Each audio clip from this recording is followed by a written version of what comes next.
నేను ఎన్హెచ్ఆర్సి సమావేశంలో ఉన్నప్పుడు విదేశాల నుంచి వచ్చేటటువంటి అనేక మంది డెలిగేట్స్ వస్తుంటారు విదేశాల నుంచి. అందులో ఒక దేశం నుంచి వచ్చిన వాళ్ళు అడిగారు, ఇక్కడ మీ ఆంధ్రప్రదేశ్ తెలంగాణలో సత్యవాణి గారు ఉన్నారు కదా, మేము చాలాసార్లు ఉపన్యాసం ఉన్నాం, వారి తెలుగు ఆయన వచ్చిన ఆయన. సో అందుకని విశ్వవాణి సత్యవాణి అక్కయ్య గారికి, వేదిక ఉన్నటువంటి పెద్దలందరికీ కూడా నా యొక్క నమస్కారాలు. మీ వంటి వారి ముందు మాట్లాడడం అంత ఉచితం కాదు, ఎందుకంటే మీరందరూ చాలా మేధావులు.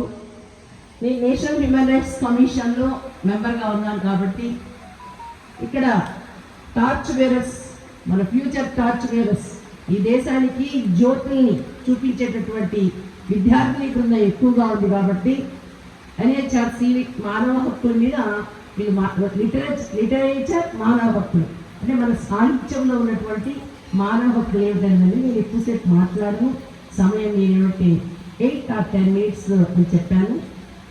ఎందుకంటే కారణం ఒకవైపు ఆకలి వేస్తుంది, మరొక వైపు నా వరుణదేవుడు ఇప్పుడు మనల్ని భయపెడతాడో తెలియదు. అందుకోసంగా జస్ట్ మీకు క్వశ్చన్ ఆన్సర్ టైప్లో 2-3 మాటలు చెప్పేసి ముగిస్తాను. నేను మానవ హక్కులు అనేది మనకి ప్రాథమిక హక్కులు ఏదైతే మనకి రాజ్యాంగం ఇచ్చిందో, ప్రతి వ్యక్తి సమానత్వం ఉండాలి, కుల మత లింగ వివక్ష భేదం లేకుండా అందరూ సమానత్వంగా గౌరవించబడాలి, అందరూ డిగ్నిటీతో బ్రతకాలి, స్వేచ్ఛగా బ్రతకాలి, భావ ప్రకటన స్వేచ్ఛ ఉండాలి. ఇలా అనేకమైనటువంటి హక్కులు మనకి ఆర్టికల్ 14 నుంచి 22 వరకు ఉన్నాయి.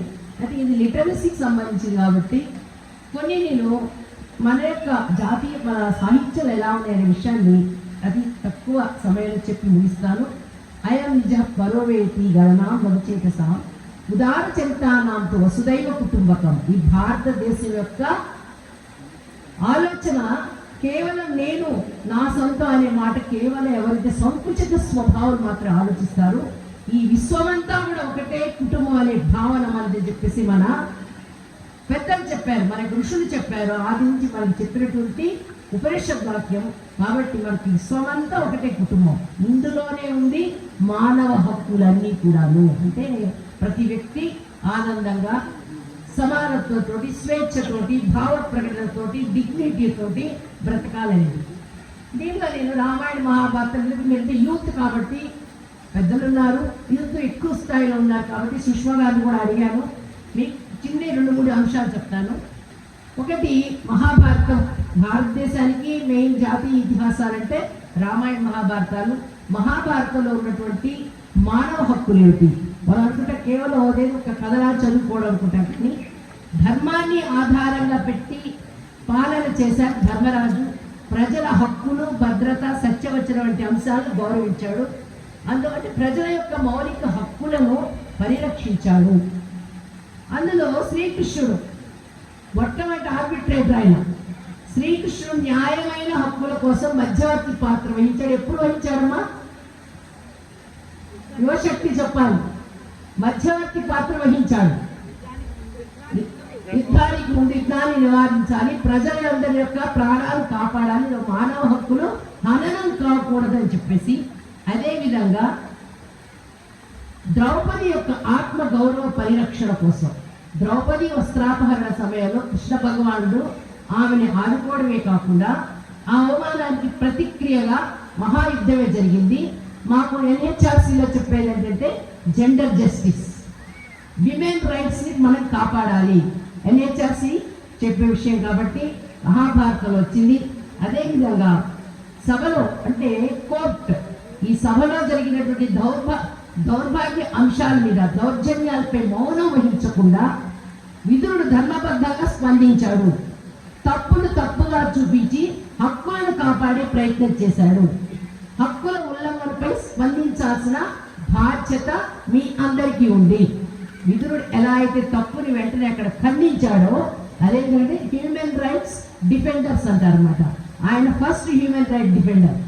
అదేవిధంగా యుద్ధానంతరం ప్రజాసేవ కోసంగా, పునర్నిర్మాణ ప్రక్రియ కోసంగా ధర్మరాజు ప్రయత్నించాడు. ఎన్హెచ్ఆర్సీ చెప్పేటటువంటి విక్టిమ్ రిపరేషన్ అంటే అందరికీ కూడా జరిగినటువంటి అన్యాయాన్ని మనము వాటిని తొలగించాలి, దానికి తగిన పరిహారంతో అవన్నీ పునర్నిర్మాణం చేయాలని భావన మనకి మహాభారతంలో ఉంది. అదేవిధంగా ఎన్ని అంశాలు ఉన్నాయి, నేను కొన్ని అన్నాను కూడా రామాయణంలో 3 అంశాలు చెప్తాను. సమానత్వ హక్కు. రామాయణంలో సమానత్వం హక్కు ఎక్కడ కనిపిస్తుంది? ఎన్హెచ్ఆర్సీలో ట్రైబల్స్కి ఉన్నటువంటి రైట్స్ ఏంటి, బెగ్గర్స్కి ఉన్న రైట్స్ ఏంటి, లేదంటే జిగ్ వర్కర్స్కి ఉన్న రైట్స్ ఏంటి, ఫిషర్మెన్ రైట్స్ ఏంటి, విమెన్ రైట్స్ ఏంటి, చిల్డ్రన్ రైట్స్ ఏంటి, అనేక రైట్స్ మీద మాట్లాడతాం. అందులో ట్రైబల్ హక్కు, సమానత్వ హక్కు, శబరి, అన్ని వర్గాలకు సంబంధించిన వాళ్ళు రామచంద్రుడు దగ్గరికి తీశాడు. శబరికి ఆయన ఇచ్చినటువంటి పనులు స్వీకరించాడు. నువ్వేమిటి ఒక ట్రైబల్ ఉమెన్వి, నువ్వు ఇక్కడ ఉన్నావు, అట్టడుగు వర్గానికి సంబంధించిన అని చెప్పి ఎక్కడా చూడలేదు. కాబట్టి ఎన్హెచ్ఆర్సీలో ఇంటర్న్స్కి ఎప్పుడైతే ఈ విషయం చెప్పాను, రామాయణ మహాభారతాల్లో మానవ హక్కులు అని చెప్పినప్పుడు వాళ్ళు ఎంత స్పందించారంటే, ఇక్కడ 10 నిమిషాలకు కూడా అక్కడ మాకు ఇచ్చే సమయం చాలా ఎక్కువ ఉంటుంది, వాళ్ళతో ఇంటరాక్షన్ కూడా ఉంటుంది. అదేవిధంగా సీతమ్మ వ్యధ, మహిళా గౌరవ, జెండర్ జస్టిస్ అంటాం మనం, మహిళల గౌరవ పరిరక్షణ కోసంగా మనకి రామాయణంలో మొత్తం కనిపించారు. నేను అదేవిధంగా రెఫ్యూజీస్ అంటాం కొంతమంది ఇంటర్నల్లీ డిస్ప్లేస్డ్ పర్సన్స్, వాళ్ళకు కూడా రైట్స్ ఉన్నాయి. ఎల్డర్ పర్సన్స్కి రైట్స్ ఉన్నాయి, విడోస్కి రైట్స్ ఉన్నాయి.